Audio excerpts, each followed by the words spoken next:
ஒரு ஊரில் ஒரு நேர்மையான வியாபாரி ஒருவர் இருந்தார். அவர் நல்ல உழைப்பாளி.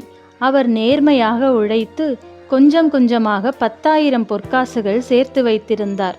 அவருக்கு ஒரே மகன் இருந்தான். அப்பொழுது அவன் வளர்ந்து வரும் சிறுவனாக இருந்தான். திடீரென ஒரு நாள் வியாபாரிக்கு உடல்நிலை சரியில்லாமல் போய்விட்டது. படுத்த படுக்கையாகிவிட்டார். அவருக்கு வேறு உறவினர்கள் யாரும் இல்லை. நோயின் பிடியில் தாம் இனி பிழைக்க மாட்டோமே என அஞ்சினார். ஒருவேளை தாம் இறந்துவிட்டால் தன் மகனை யாராவது ஏமாற்றி தாம் அரும்பாடுபட்டு உழைத்து சேர்த்த பொற்காசுகளை அபகரித்து சென்று விடுவார்களோ என்று பயந்தார்.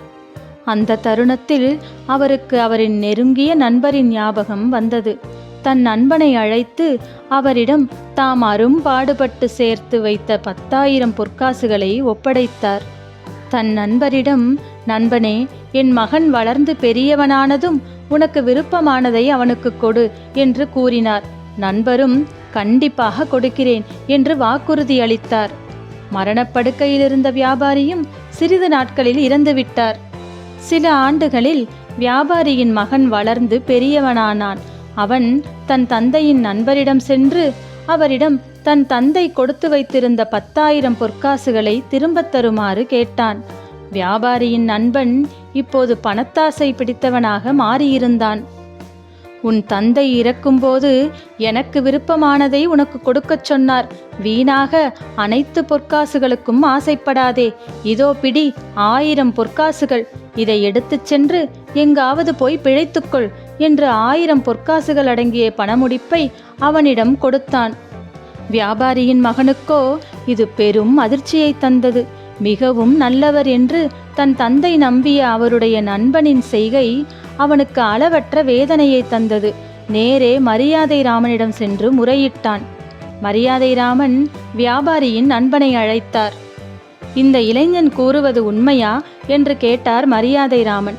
ஆமையா, இவன் தந்தை என்னிடம் 10,000 பொற்காசுகளை கொடுத்து இவன் வளர்ந்து பெரியவனானதும் எனக்கு விருப்பமானதை இவனுக்கு கொடுக்கச் சொன்னார். அதன்படி நான் இவனுக்கு 1000 பொற்காசுகள் கொடுத்துள்ளேன். அதுவே பெரிய தொகை என்றான் அவன். உம்முடைய நண்பர் சொன்னவாறு நீங்கள் நடந்து கொள்ளவில்லையே என்றார் மரியாதை ராமன். மோசக்காரனுக்கு ஒன்றும் புரியவில்லை. மரியாதை ராமனே தொடர்ந்து பேசினார். ஐயா, இவர் தந்தை ஒப்படைத்த 10,000 பொற்காசுகளில் நீர் 9,000 பொற்காசுகள் எடுத்துக்கொண்டீர். அதுதான் உமக்கு விருப்பமானது. எனவே உமக்கு விருப்பமான நீர் விரும்பி எடுத்துக்கொண்ட அந்த 9,000 பொற்காசுகளைத்தான் நீர் இந்த இளைஞனுக்கு தர வேண்டும் என்று தீர்ப்பு வழங்கினார். இந்த தீர்ப்பை கேட்டு இளைஞன் மிகவும் மகிழ்ந்தான். பேராசைக்காரன் தன்னுடைய பேராசைக்கு இது சரியான தண்டனைதான் என்று நினைத்தவாறே 9,000 பொற்காசுகளை அந்த இளைஞனுக்கு கொடுத்து அனுப்பினான். மரியாதை ராமனின் தீர்ப்பை மக்கள் அனைவரும் மெச்சினார்கள்.